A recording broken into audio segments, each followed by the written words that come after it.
1.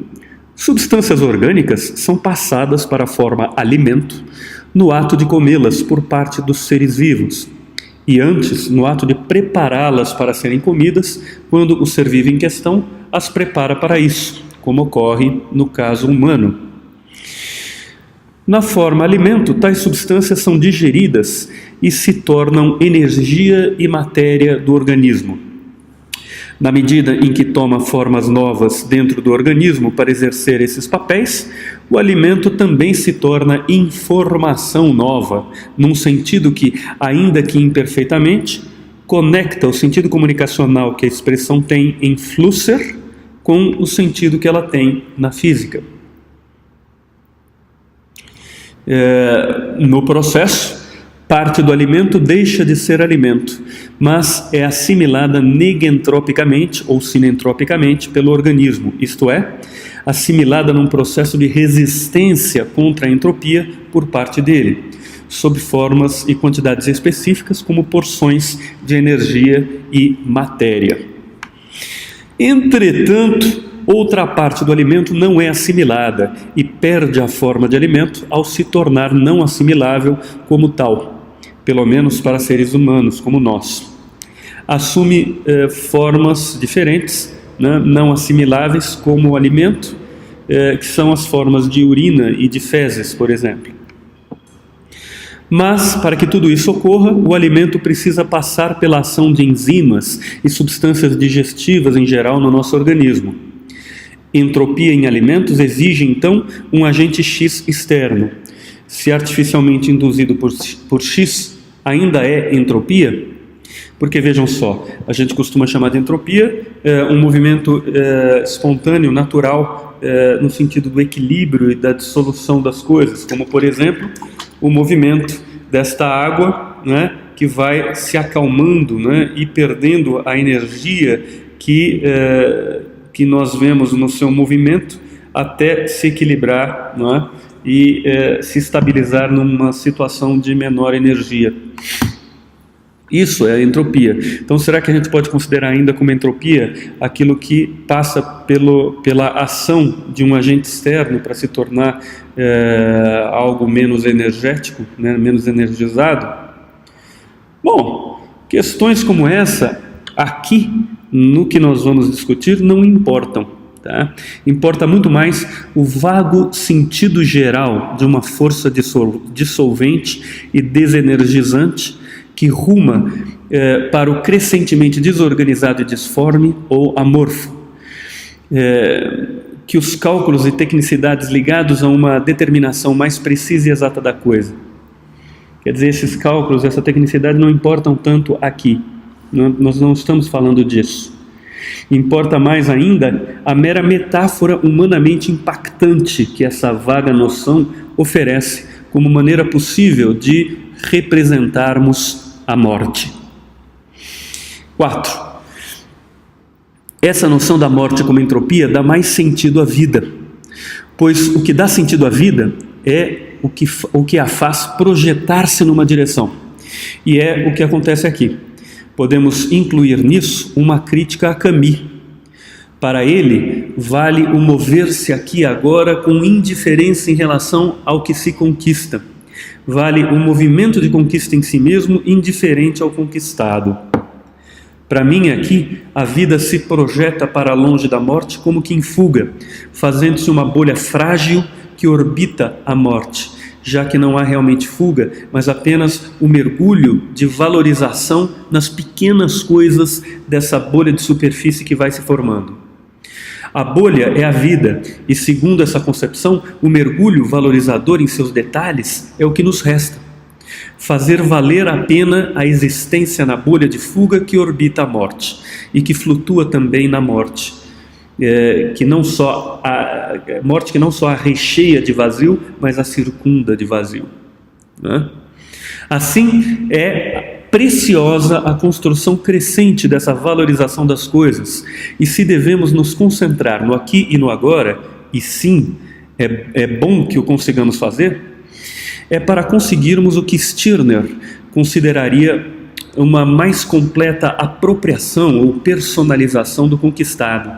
e maior libertação em relação à força que ele tende a exercer sobre nós. Quer dizer, você vai conquistando coisas e essas coisas vão exercendo força sobre a gente quando a gente as conquista.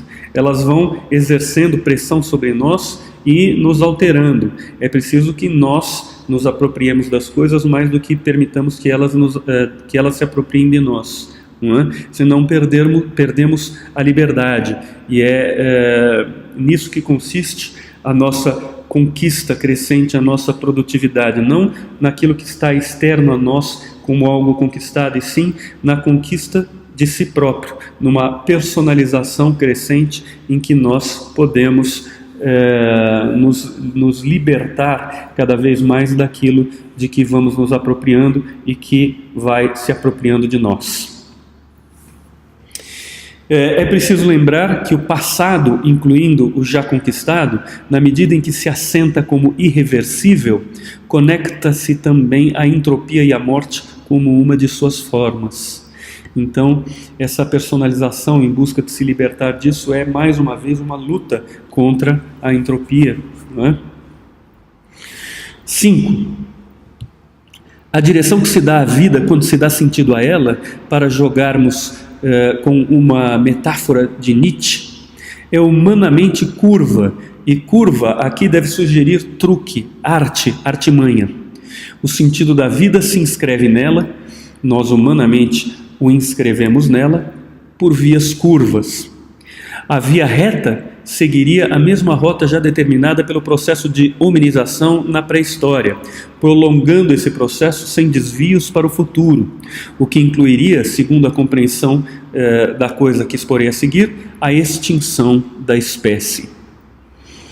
É que a corda estendida do animal ainda inumano ao além do homem, na metáfora do livro Assim Falava Zaratustra, de Nietzsche, se for compreendida como uma linha reta de desenvolvimento, desemboca, como mostra Flusser, e contrariamente às previsões do Nietzsche na metáfora, não é? Desemboca na valorização de um além do homem tecnológico e aparelhístico, humanamente inaceitável. Um além do homem diferente do previsto por Nietzsche, porque não teria nada ou quase nada dos valores de forte imaginados pelo filósofo, e porque não poderia ser valorizado por seres humanos como acima do humano, não sem desvalorizarmos a própria vida, pela qual, humana ou não, Nietzsche tem tanto apreço. Pois os aparelhos tecnológicos, então, tenderiam a suprimir a própria existência humana. Para retomarmos a metáfora de Nietzsche, a corda, então, deve estar estendida num espaço curvo, que é o espaço da bolha de superfície que demarca os limites do humano, ainda que esses limites se mostrem, pelo menos em alguma medida, alargáveis. Tal corda deve ser o percurso em que orbitamos em cada caso da existência, entre uma entropia interna e uma externa. Dar sentido à vida no espaço curvo de sua bolha de divertissement superficial, aqui eu estou fazendo uma referência ao Pascal com essa expressão divertissement, né? É como permanecer equilibrando-se na terceira margem do rio de Guimarães Rosa, em relação às margens do natural e do tecnológico. É nessa terceira margem de rio que se encontra a existência humana. 6. Niklas Luhmann, falta um N aqui, Luhmann. Niklas Luhmann fala de entropia interna e externa ao tratar de sistemas em sua sociologia. Um sistema tem um meio, no sentido de ambiente, interno e um externo, meios nos quais gera a entropia, paradoxalmente, para sobreviver a ela. Mais claramente, para resistir à entropia, toma energia e ou informação de subsistemas componentes, ou que estão em seu... aqui mais um erro. Ou que estão em... Assim, tá certo. Toma energia e ou informação de subsistemas componentes, ou que estão em seu interior, assim como de sistemas de seu contexto externo, acelerando neles a entropia. É nessa compreensão da existência de conflitos não meramente internos e reguladores de um sistema que reside a mais forte diferença entre a teoria dos sistemas de Luhmann e a de Parsons, Talcott Parsons, né? Para Talcott Parsons, todas as resistências e conflitos que ocorrem entre uma parte e outra do sistema não passam de movimentos de autorregulação do sistema, né? Não vão além disso. Aqui no caso de Luhmann, nós temos conflitos entre sistemas e conflitos que podem levar à aniquilação de um sistema por outro, né? Então a coisa muda de figura, né?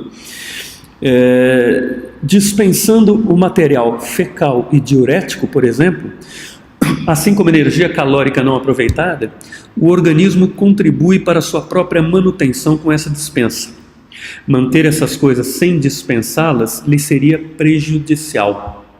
De modo que a promoção da entropia por parte de um organismo, no caso, promoção da entropia do alimento, pode ter utilidade, não é unilidade, peço desculpas, utilidade negentrópica para ele, quer dizer, utilidade na sua resistência contra a entropia.